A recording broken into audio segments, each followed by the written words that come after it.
बच्चों नमस्कार, शिवाजी की पाठशाला में आपका स्वागत है। बच्चों आज मैं आपको परिमेय संख्याओं का वर्ग किस प्रकार से निकालते हैं ये समझाने जा रहा हूँ। ठीक है, कुछ परिमेय संख्याएं मैं आपको सामने लिखता हूँ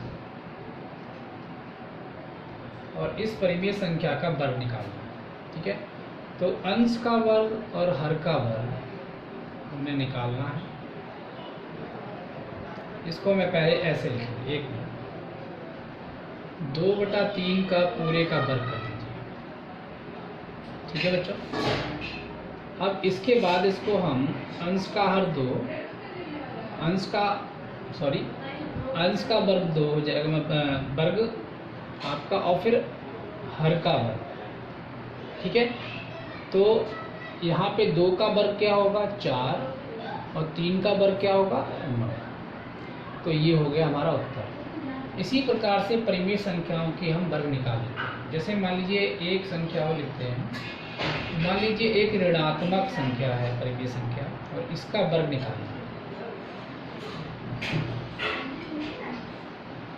ठीक है, देखते जाइए, अंश का वर्ग, हर का वर्ग,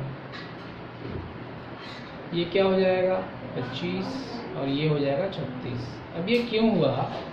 क्योंकि जब हम ऋण 5 को 2 बार गुणा करेंगे, जैसे ऋण 5 और फिर ऋण 5 करें, तो ये दोनों कैंसिल हो जाएंगे बच्चे और ये 25 हो जाएगा। इसीलिए मैंने यहाँ पे 25 लिखा है। ठीक है, तो यहाँ पर क्या किया मैंने, यहाँ पे 25/36 हो गया ये हमारा। इसी तरह एक और मैं एग्जाम्पल आपके सामने लेता हूँ। जैसे मान लीजिए -3/4 है और ये नीचे भी माइनस है और इसका वर्ग मुझे निकालना है, तो मैं इसको -3 -4 इस पूरे का वर्ग कर दूँगा। हम चाहें तो यहाँ पर ही इसको कैंसिल कर सकते हैं, माइनस माइनस को यहीं कैंसिल कर दीजिए और फिर 3 का वर्ग और 4 का वर्ग, तो ये हो जाएगा 9/16। तो आपने देखा यहाँ पे इस प्रकार से हम परिमेय संख्याओं का वर्ग निकालते हैं। ठीक है, आगे देखिए। अब यदि वर्गमूल की बात की जाए, परिमेय संख्याओं का वर्ग ही हो गया, तो यदि मैं बोलूं कि 4/9 का वर्गमूल क्या है, तो आप क्या बोलेंगे? 4/9 का जो वर्गमूल है, 4/9 का वर्गमूल, इसी में मैं आपको वर्ग और वर्गमूल दोनों बता दे रहा हूँ। ठीक है, तो 4/9 का वर्गमूल क्या होगा बच्चों? तो यदि मैंने, देखिए यहाँ पर मैं इसको मिटाता हूँ और मैं आपको समझाता हूँ।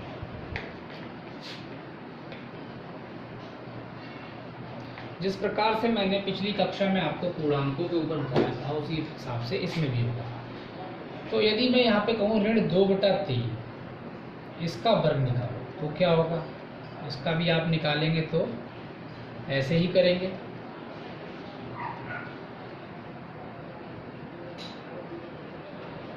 और क्या आएगा 4/9। देखा आपने, यदि मैंने ऋण 2/3 का निकाला या फिर मैंने 2/3 का निकाला, तो भी मेरा उत्तर दोनों बार जो मेरा वर्ग आया वो यही आया। ठीक है, अब यदि मैं इसके वर्गमूल की बात करूंगा, इन दोनों का वर्गमूल, यानी मूल परिमेय संख्या क्या है जिसका ये वर्ग है, यानी कि वह मूल परिमेय संख्या हमें बतानी है जिसका कि ये दोनों के दोनों क्या है, वर्ग है। ठीक है, वर्ग संख्या है। इसको हम क्या बोलते हैं? इनको बोलते हैं वर्ग परिमेय संख्या, क्योंकि ये वर्ग है। लेकिन ये जो परिमेय संख्याएं हैं, वर्ग परिमेय संख्या, ये किस मूल संख्या से आई है? तो ये किससे आई हैं? ये दोनों की दोनों हमारी 2/3 और ऋण 2/3 से आई है।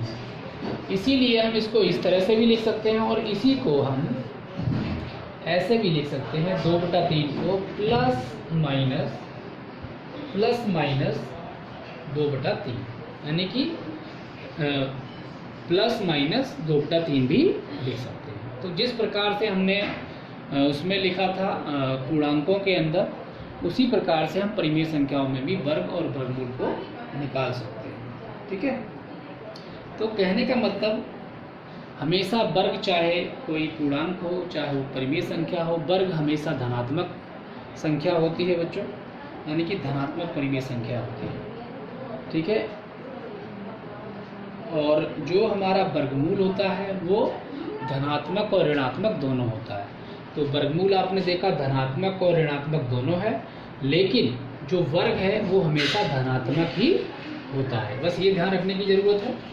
इसके अलावा देखिए, अब हमको यहाँ पर एक चीज़ देखनी है कि मैं आपको कुछ चीज़ें दिखाने जा रहा हूँ, उसके बाद मैं आपसे कुछ क्वेश्चन पूछूंगा, फिर बताइए।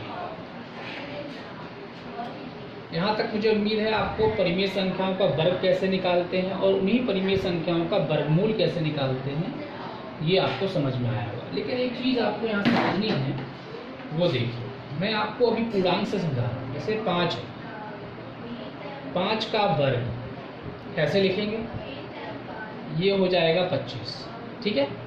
तो ये जो 25 है ये क्या है, इसको बोलते हैं वर्ग संख्या, क्योंकि ये वर्ग है। इसका 5 का वर्ग जो है वो 25 होता है। यदि आपसे कोई क्वेश्चन मुझे बोला 5 का वर्ग बताओ तो 25, तो 25 जो है वो एक वर्ग संख्या है। अब इसी तरीके से मैं आपसे बोलूँ 6 का वर्ग क्या है, तो आप कहोगे सर जी 36, ये भी एक वर्ग संख्या है।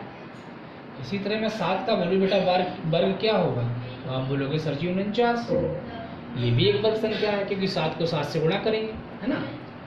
कहने का मतलब 5 को यहाँ पे 1 मिनट,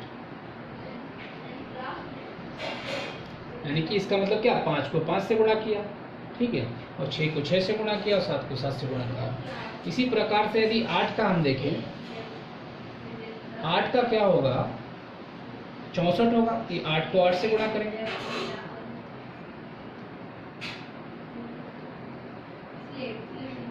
यानी कि ये सब जो आप देख रहे हैं ये सब क्या है, ये सब बच्चों वर्ग संख्या है। अब एक चीज यहाँ पे समझने वाली क्या है कि इनके बीच में भी बहुत सारी संख्याएं हैं। देखिए, क्या 25 के बाद 26 नहीं आएगा, 27 नहीं आएगा, 28 नहीं आएगा बच्चों, 29 नहीं आएगा, 30 नहीं आएगा, 31 नहीं आएगा, 32 नहीं आएगा, 33 नहीं आएगा, 34 नहीं आएगा, 35 नहीं आएगा। देखिए कितनी सारी संख्याएं आ रही हैं। तो जो ये संख्याएं आप देख रहे हैं 25, 26, 49, 64, ये भी वर्ग संख्याएं हैं। और ये जो आप देख रहे हैं, जो 25 के और 36 के बीच में जो बहुत सारी संख्याएं होंगी, वो भी क्या होंगी, बहुत सारी संख्याएं होंगी। लेकिन क्या ये संख्याएं वर्ग संख्याएं नहीं होंगी बच्चों? क्या ये वर्ग संख्याएं नहीं होंगी? तो यहाँ पे प्रश्न क्या है कि जो 25 है वो कैसी वर्ग संख्या है, और जो 26 है वो कैसी वर्ग संख्या है, यानी कि 36 है वो कैसी वर्ग संख्या है, और 37 कैसी वर्ग संख्या है, 49 एक वर्ग संख्या है, तो 50 कैसी वर्ग संख्या है, और 64 यदि एक वर्ग संख्या है तो 66 कैसी वर्ग संख्या है। यानी कि इनके बीच में तमाम ऐसी वर्ग संख्याएं भी हैं जिसकी बात हम यहाँ पे नहीं कर रहे। तो 1 से लेके 9 तक नहीं, 1 से लेके 100 तक, 1 से लेके 1000 तक, 1 से लेके 1 लाख, कितनी भी हम यदि वर्ग निकालें तो हमारी वर्ग संख्याएं निकलेंगी, ठीक है। तो हम यहाँ पे समझना क्या है हमको, जो अब मेन मुद्दा आया। तो मेरा प्रश्न ये है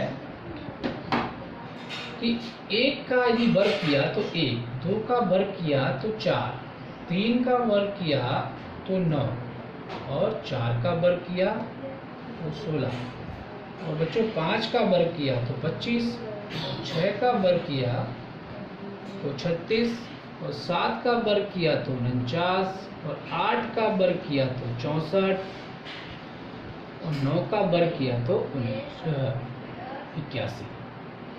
ठीक। तो ये जो संख्याएं हम लोग देख रहे हैं, ऐसे 11 का वर्ग करेंगे, 10 का वर्ग करेंगे तो आपका 100, 11 का करेंगे 121, इसी प्रकार से हमारी ये निकलती चली जाएंगी। कहने का मतलब क्या, ये जो संख्याएं हैं हमारी, ये सब वर्ग संख्याएं हैं, और ऐसे ही यदि हम निकालते चले जाएंगे तो बहुत सारी वर्ग संख्या निकल जाएंगी। तो ये कैसी वर्ग संख्या है, ठीक है, ये कैसी वर्ग संख्याएं हैं, ये सब की सब हमारी पूर्ण वर्ग संख्या है।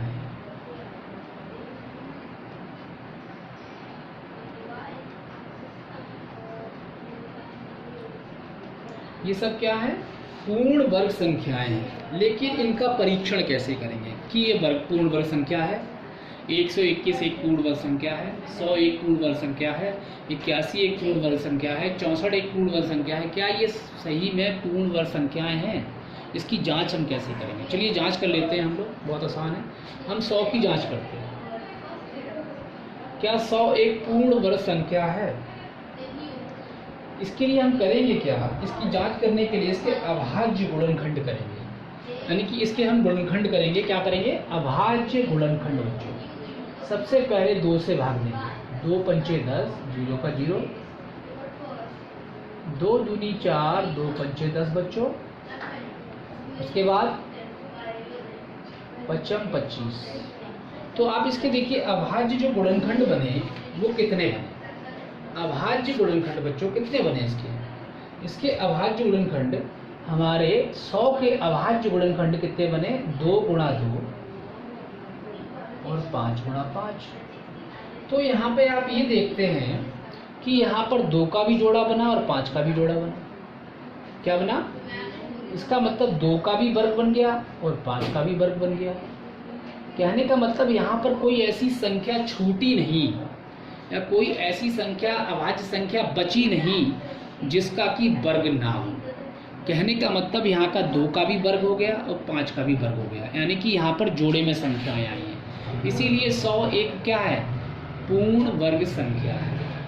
इसी तरह से 64 को यदि आप चेक करेंगे बच्चों तो 64 भी आपके निकल आएगी। 2 3 6, 2 दूनी 4, 2 1 2, 2 6 12, 2 8 16 बच्चों, 2 चौका 8 और 2 दूनी 4। तो आप यहाँ देखेंगे 64 के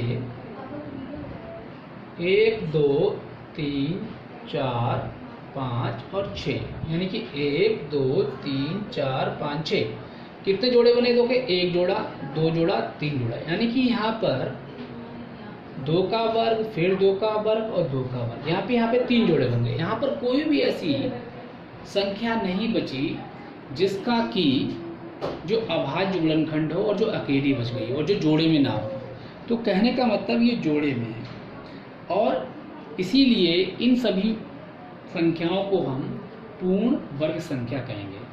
चलिए एक उदाहरण और लेते हैं जहाँ से ये स्पष्ट हो जाएगा कि क्या ये एक पूर्ण वर्ग संख्या है। जैसे कि मान लीजिए मैंने ले लिया 81 के बाद यहाँ पे 82, 83, 84, 85 बहुत सारी संख्याएं होंगी जहाँ पर कि आप देखते हैं बीच में है। तो मैं एक संख्या लेता हूँ 100 से और 81 के बीच की कोई भी संख्या ले लेता हूँ, या 49 64 के बीच की कोई संख्या लो। इनके बीच की कोई भी संख्या ले लीजिए आप और उसकी जांच कीजिए क्या वो पूर्ण वर्ग संख्या है। तो लेते हैं एक उदाहरण। हम एक उदाहरण ले लेते हैं, जैसे मान लीजिए 65 का ले लेते हैं, 64 के बाद आता है। अब इसकी जांच करते हैं क्या ये पूर्ण वर्ग संख्या है। तो देखिए इसको करिए, ये 3 से जाएगा, नहीं जाएगा, 3 दूनी 6, ये 5 जाएगा, किससे जाएगा? 5 से। तो 5 एकन 5, 5 या 15। तो देखिए बच्चों ये 65 के जो कौन कौन से बचे? 5 और 13। क्या ये जोड़े में है? नहीं है। इसका मतलब 65 क्या है? ये एक पूर्ण वर्ग संख्या नहीं है। एक एग्जाम्पल हम और लेते हैं आपसे, थोड़ा बड़ा सा। जैसे मान लीजिए मैं कोई भी संख्या ले लेता हूँ, मैंने 360 लिया और मैं जांच करना चाहता हूँ कि क्या ये पूर्ण वर्ग संख्या है। तो हम जांच करेंगे तो इसके अभाज्य गुणनखंड करेंगे बच्चों। तो 2 एकन 2, 2 अट्ठे 16 0 बच्चों, 2 नीम 18 0 बच्चों और 2 चौक 8 और उसके बाद बचेगा 1, 2 पंचे 10 और 2 दूनी, अब 2 से नहीं जाएगा, अभी कितने से जाएगा? 3 से। तो 3 एकन 3, 3 पचे 15 बच्चों, फिर 3 पचे 15। अब आप यहाँ देखिए कि 360 के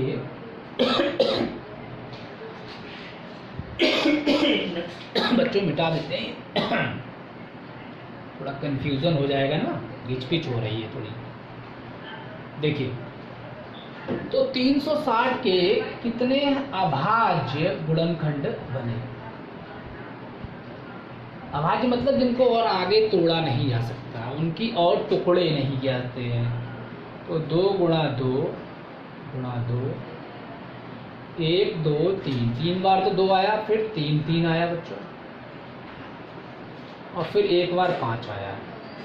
तो आप जोड़े बनाइए, 2 के जोड़े बन गए, ठीक है। उसके बाद एक 3 का जोड़ा बन गया। अब देखिए इस 2 का जोड़ा नहीं बन रहा है और इस 5 का भी जोड़ा नहीं बन रहा, तो देखिए 2 का जोड़ा बन गया, 2 की स्क्वायर, और 3 का भी आपका ये हो जाएगा वर्ग। लेकिन यहाँ पे एक 2 बचा और एक 5 बचा, इन दोनों का क्या हो रहा है, इन दोनों का कोई भी वर्ग या ये दोनों जोड़े में नहीं है, अकेले अकेले हैं। कहने का मतलब कि 360 जो एक संख्या है वो पूर्ण वर्ग संख्या नहीं है, ठीक है। तो यहाँ पर यही जांच हमें करनी थी कि पूर्ण वर्ग संख्याएं कौन सी होती हैं और ऐसी संख्याएं जो पूर्ण वर्ग संख्याएं नहीं हैं वो कौन सी होती हैं, ठीक है बच्चों।